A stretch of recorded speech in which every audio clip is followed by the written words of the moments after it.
comment se fait le contrôle sanitaire en temps de pandémie? C'est le sujet que nous abordons ce soir avec notre invité qui est du domaine du contrôle sanitaire, Kwame Dovi. Bonsoir, Monsieur Dovi. Bonsoir, Samuel. Merci à vous d'être notre invité. Vous êtes le chef division inspection et contrôle sanitaire. Alors, première question, vous qui êtes en contact avec le milieu sanitaire, et vous le savez très bien, le contexte de la pandémie de coronavirus que le monde connaît, que le Togo également vit. Quelle est la situation aujourd'hui dans notre pays? Ok, Samuel, merci beaucoup. Et puis, bonsoir à tous les spectateurs. Au jour de 7 septembre 2020, oui. Le Togo a enregistré 1488 cas confirmés, avec 32 décès. Oui. Donc, les cas confirmés rapportés à la population du Togo, qui est de l'ordre de 8,6 millions, on a un ratio de 1,7 cas confirmés sur 10 000 habitants. Ouais. Et le cas de décès donne une létalité de 2,1%. Donc, lorsque nous prenons ces statistiques et on compare un peu à celles des pays voisins, par exemple, le Bénin, vous avez au jour d'aujourd'hui 2194 cas confirmés. Oui. Cas de décès 40 sur une population de 12,5 millions, ce qui fait à peu près 1,7 cas confirmés sur 10 000 habitants pour le Bénin aussi. Et pour la létalité, c'est de l'ordre de 1,8%. Je prends l'exemple du Ghana. Actuellement, il y a 45 012 cas confirmés. Et cas de décès, 283 cas. Et sur une population de 31 millions, nous avons 14,5 cas confirmés sur 10 000 habitants et une létalité de 0,6%. Donc, pour aller plus loin, le Nigeria, qui fait aujourd'hui 207 millions d'habitants, avec 55 160 cas confirmés et 1061 cas de décès. Donc, rapporté à la population, ça fait 2,66 cas sur 10 000 habitants. Et puis, une létalité de 1,90%. Donc, on voit un peu, je voulais tout juste faire une comparaison de nos statistiques avec celles des pays voisins. On peut dire que la fourchette, c'est un peu la même pour tous ces pays. Oui, par rapport au taux de létalité, le Togo, ça varie, ça fluctue entre 2 et 2,3. Mais c'est pour montrer aux gens que nous ne sommes pas encore au bout du tunnel. Vous voyez le Nigeria, ils sont autour de 1,90%. Le Ghana, 0,6%. Donc, la plupart de ces décès sont dus à ce que nous appelons la comorbidité. Peut-être les hypertendus, peut-être c'est les diabétiques, peut-être c'est les obèses. Donc, juste pour attirer l'attention de nous tous, ceux qui sont plus susceptibles et ceux qui ont des comorbidités, là, de faire plus attention. Lorsque nous parlons des mesures barrières, des mesures de protection, ils doivent se ressaisir davantage parce que c'est eux qui ont gonflé les chiffres de décès. Donc, sur 32 enregistrés, il y a au moins 24 qui ont la comorbidité. 24 sur 32. Alors, si on prend même le chiffre des contaminations au Togo, on est à 1488 cas. Est-ce qu'on ne peut pas, on ne va pas dire que c'est, si on rapporte cela à la population de 8 millions et quelques, c'est pas sous-estimé si on doit avoir une idée réelle aujourd'hui du nombre de personnes qui se baladent avec le virus sans le savoir. On serait autour de quel pourcentage selon vous? En fait, je n'ai fait que rapporter les cas confirmés sur la population. Oui. Mais lorsque nous allons vers des testings, on fait un dépistage. Là, on va parler plutôt de la prévalence. Oui, oui. Donc aujourd'hui, on n'a pas fait des essais, on n'a pas fait de testing. Donc, tout juste, on a rapporté. Le chiffre là peut être plus grand que ce que nous avons enregistré, parce qu'il y a des gens, des porteurs asymptomatiques qui ne font pas encore les symptômes. Mais qui peut-être ne le feront pas, mais sont contagieux. Oui, justement. Oui.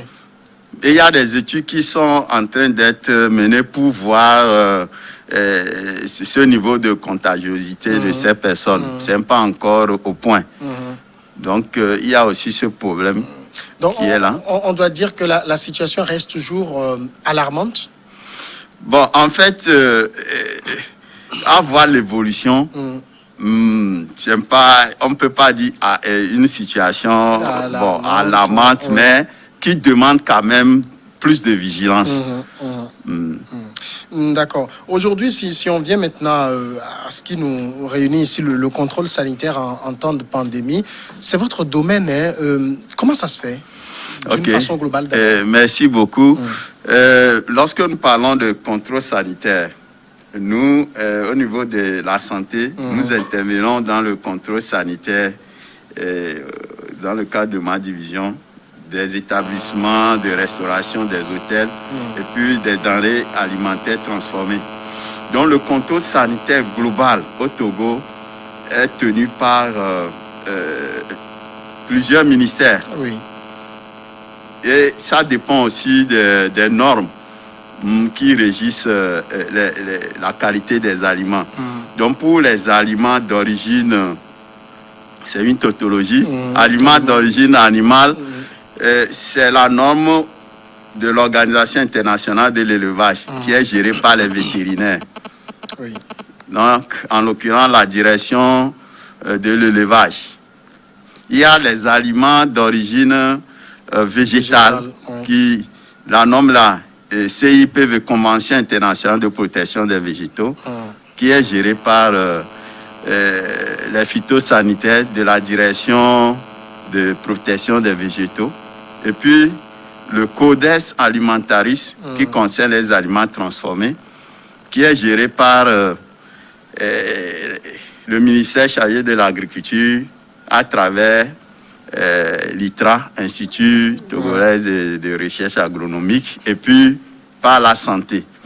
Sans oublier le ministère du Commerce aussi qui intervient dans le contrôle sanitaire des aliments transformés. Alors, quand on parle de contrôle sanitaire, on fait référence à quoi exactement? Oui, ok, merci beaucoup. Quand nous parlons de contrôle sanitaire d'un aliment, on inclut dans ce vocable-là le contrôle de la salubrité. Donc la salubrité en tant qu'hygiène. Et puis le contrôle de la sécurité sanitaire. En fait, la salubrité, c'est tout ce qui concerne les germes. Les germes pouvant altérer la qualité de l'aliment. Mais sans rendre, ou bien sans donner des affections, sans rendre malade le consommateur. Ça, c'est l'hygiène. Ça nous donne une idée des conditions dans lesquelles l'aliment a été préparé, élaboré. Maintenant, les critères de sécurité sanitaire des aliments, c'est des germes qui indiquent les germes qui possèdent des indicateurs de germes pathogènes. Oui. Donc, si je prends par exemple un aliment dans lequel je trouve le salmonelle, ça veut dire que cet aliment-là a un problème de sécurité sanitaire. Donc, ces deux paramètres, il y a l'hygiène et puis la sécurité sanitaire. Alors, comment vous faites ce contrôle-là? Ok, merci. J'ai déjà parlé des institutions qui interviennent dans le contrôle. Il y a l'ITRA qui est un laboratoire, mais qui intervient aussi dans le contrôle sanitaire des aliments. Et nous intervenons. Donc d'abord, pour parler de la salubrité, de la sécurité sanitaire des aliments, il y a 6 paramètres sur lesquels on peut faire l'évaluation. D'abord, le milieu. On parle souvent des 5 M. Le milieu dans lequel l'aliment est préparé. Si l'aliment est préparé dans un milieu qui ne répond pas aux normes, la qualité de l'aliment va en pâtir. Donc, toutes les conditions de salubrité du milieu, d'hygiène du milieu, sont prises en compte ici. Il y a le matériel qu'on utilise.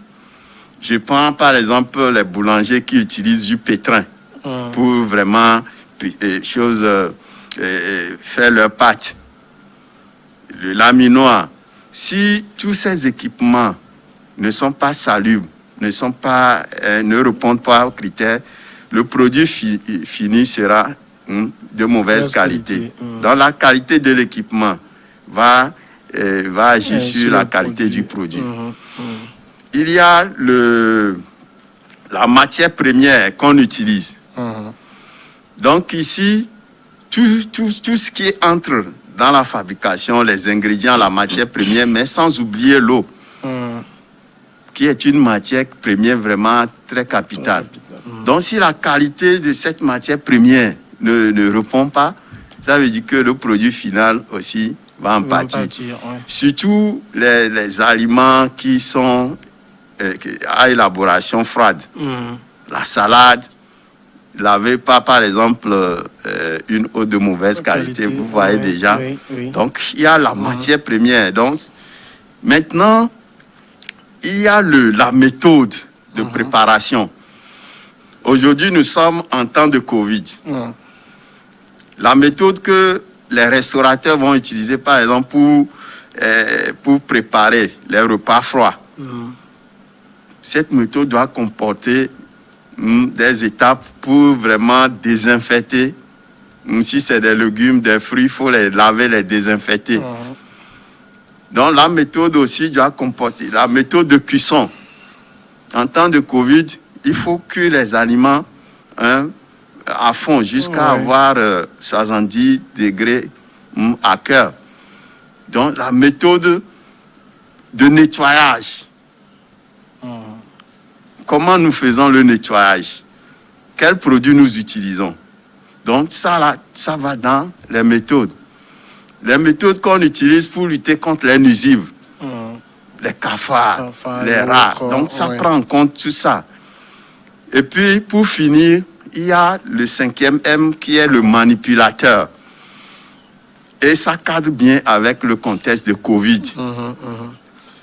Là, c'est l'homme qui entre justement en action. Donc la maladie se transportant par les hommes, c'est une maladie à transmission interpersonnelle, interhumaine.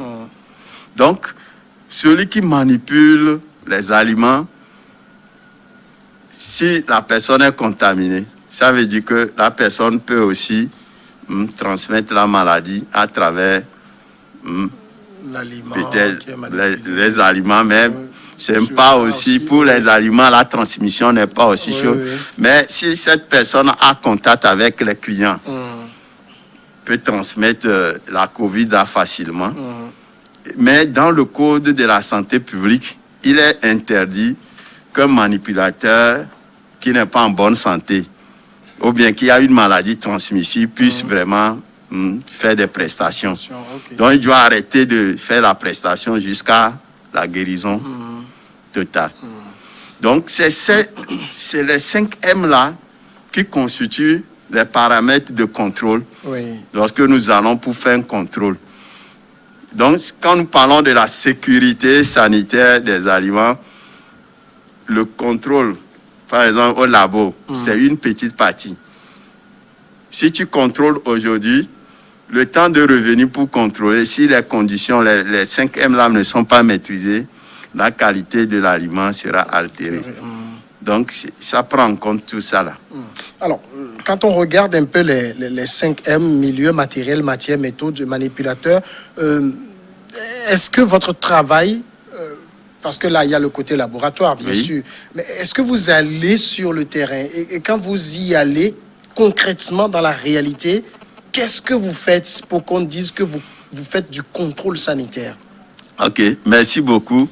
En fait, le contrôle sanitaire, on peut mettre ça dans le testing de labo. Okay. Mais ce que nous faisons, c'est l'inspection. D'accord. L'inspection englobe le contrôle. Nous sommes une institution d'inspection et nous nous appuyons sur les résultats de labo, du contrôle du labo. Okay. Mais dans certaines structures, nous ne faisons pas l'inspection, nous faisons le contrôle. Je prends par exemple les magasins. Dans les magasins, ce que nous contrôlons, c'est peut-être la date de péremption des produits. Oui. Donc, on fait des contrôles là-bas. Mais quand il s'agit d'inspection, c'est une activité de prévention. Donc, on peut faire l'inspection et après, on demande le contrôle. Oui. Si nous nous assurons que les 5M sont maîtrisés, on peut demander à un labo de venir confirmer ou infirmer ce que nous avons fait. Donc, c'est d'accompagner les structures à maîtriser le processus de fabrication des aliments. Donc, essentiellement, il vous arrive de faire de l'inspection et dans cette inspection, vous pouvez faire du contrôle. Oui, le contrôle, nous le faisons faire par les laboratoires de la place. Oui. Ça veut dire qu'on prélève les échantillons, on envoie au labo ou bien on demande au labo de venir prélever. C'est quand vous avez des doutes que vous le faites ou c'est systématique? Mais dans la démarche d'inspection, nous parlons souvent de certification. Il y a même une structure, la Haute Autorité de la Qualité de l'Environnement, qui est mise en place, ça fait déjà 11 ans, avec un comité togolais d'agrément, donc qui est en train de prendre la relève aussi pour nous appuyer, pour coordonner les activités. Donc, l'inspection doit nous conduire à certifier la structure. Oui. Si je prends par exemple un hôtel, on peut amener l'hôtel à respecter les bonnes pratiques d'hygiène et puis on le certifie. On lui délivre un certificat sanitaire. Mais si c'est un aliment qui est produit par une unité, on peut délivrer un certificat de salubrité par rapport à l'aliment, comme l'eau. On délivre un certificat de salubrité. Donc, qui court, par exemple, une période pour 6 mois, on lui délivre un certificat pour 6 mois, mais entre les deux périodes-là, on peut faire une inspection de suivi. Okay. Donc, vos inspections, c'est plus dans les structures formelles, c'est ça? Oui, c'est dans les structures formelles. Mais les structures qui ne sont pas encore formelles, on peut les amener, on peut les accompagner aussi dans la démarche pour qu'elles se formalisent. Mais est-ce que vous ne rencontrez pas, par exemple, des cas où les gens, par plusieurs manœuvres, essayent de flouer un peu votre vigilance? Moi, je discutais il y a quelques années avec une amie qui a travaillé dans un supermarché et elle m'expliquait qu'elles ont des méthodes, par exemple, pour changer les dates de péremption. Ça, comment vous vous y prenez? Ok, en fait, le contrôle sanitaire au niveau du pays est co-géré par le ministère du Commerce, le ministère de l'Agriculture et le ministère de la Santé. Okay. Je vous ai donné les différentes normes. Quand il s'agit des produits vétérinaires, il y a les vétérinaires aussi qui vont pour faire leur contrôle. Okay. Donc, c'est une activité qui se fait par plusieurs acteurs. Maintenant, pour les dates de péremption, c'est possible que les gens puissent falsifier ces dates.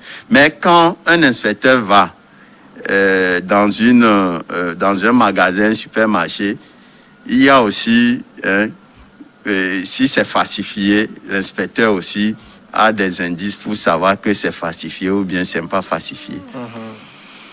Quel genre d'indice, par exemple, quelqu'un qui prend une boîte de sardines Oui. qui est marqué 22 07 Oui. et qui mettra à la place peut-être le 23 12. Oui.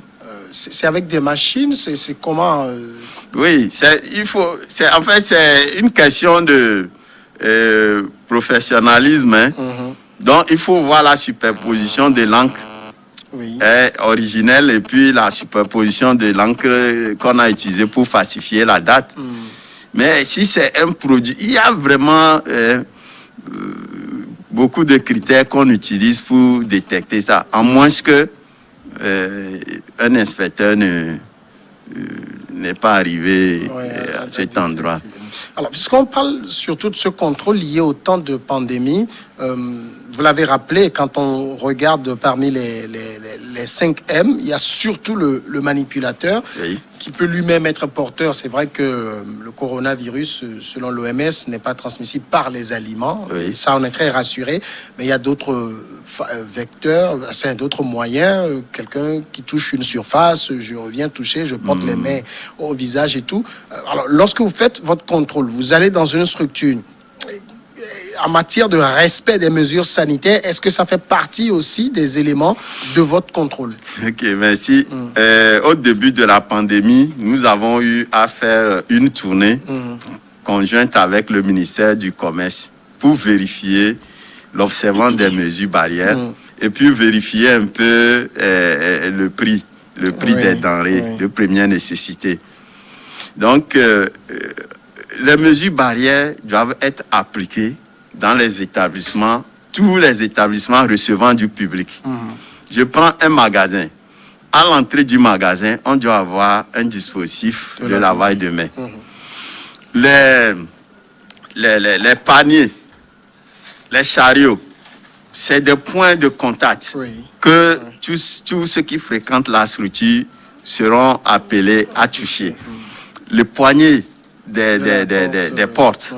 Donc, notre rôle, c'est de vérifier l'observance des mesures barrières et puis vérifier que les méthodes de décontamination de ces différentes surfaces-là sont vraiment respectées. Donc, on vérifie tout ça là. Donc, si c'est une inspection que nous faisons, nous assurons que les méthodes utilisées pour la décontamination, c'est des méthodes quand même efficaces au niveau des structures. À quelle fréquence vous faites vos inspections? Donc, si c'est une structure certifiée pour 6 mois, entre l'expiration du certificat, on doit faire une inspection de suivi. En fait, c'est pour, je dirais que nous faisons la politique de nos moyens par rapport à l'effectif des agents qui doivent faire des inspecteurs, par rapport au nombre des structures. Nous nous assurons que les structures que nous suivons observent les bonnes pratiques, le temps de voir d'autres structures et de revenir pour leur certification. Alors, entre le temps, par exemple, où vous venez dans une structure donnée, vous vous intéressez à un produit X ou Y, vous avez des doutes, vous envoyez au laboratoire pour des tests. Pendant ce temps, est-ce que vous faites suspendre, par exemple, la vente de ce produit-là, le temps que le laboratoire vous confirme la qualité ou non du produit? Oui. En fait, s'il s'agit du contrôle, les magasins qui commercialisent des produits, vous savez, nous avons un réseau international d'information. Donc, lorsque vous fabriquez un produit, peut-être de l'eau, des aliments que vous mettez sur le marché, dans la démarche de qualité, nous appelons quelque chose la traçabilité. Donc, vous tracez les matières que vous avez utilisées, vous tracez les lots que vous avez mis sur le marché. Et lorsque vous faites de contrôle périodique, qui révèle que le produit que vous avez envoyé sur le marché est de qualité douteuse, vous faites le rappel. Vous faites le rappel de ces produits-là chez les grossistes, vous les ramenez. Sur le plan international, tout produit qu'on envoie aussi, chez nous ici, est tracé. Vous avez appris parler des laits pour enfants qui avaient eu des problèmes là. Et puis, il y a le réseau international d'information. Si le produit est tracé, on informe tous les acteurs, tous les pays qui ont importé ces produits et on fait le rappel. Donc, nous, on a l'information et puis on fait le rappel immédiatement. Tout ça, c'est pour arriver à cette question précise, puisqu'il s'agit de santé des consommateurs. Avec votre travail que vous faites, est-ce que les consommateurs togolais au Togo peuvent être rassurés? Oui, en fait, quand on parle de l'inspection, il y a beaucoup de parties prenantes qui interviennent. Le premier niveau d'inspection, c'est les consommateurs eux-mêmes. Tout ce que je viens de lister, si vous voulez, par exemple, acheter un produit et vous voyez l'environnement dans lequel le produit est préparé, mais vous êtes le premier inspecteur, mais c'est à vous de vous assainir d'acheter. Donc, il y a les consommateurs même qui sont les premiers responsables. Il y a le gouvernement à travers les services dont je viens de vous parler. Donc, il faut que les consommateurs jouent leur partition. Aujourd'hui, nous sommes en période de Covid. Lorsque je vais peut-être dans un restaurant pour manger, mais je vois les conditions dans lesquelles on m'a servi. Je vois l'observance des mesures barrières. Mais il faut que ma santé aussi me préoccupe. Donc, je suis le premier inspecteur si je suis consommateur. Donc, on doit travailler ensemble. L'État fait sa partition et puis les consommateurs aussi doivent faire leur partition. Merci beaucoup, Monsieur Kwame Dovi. Merci d'être passé répondre à nos questions. Vous êtes chef division, inspection et contrôle sanitaire. On va marquer maintenant une pause, le journal juste après, et puis regard croisé.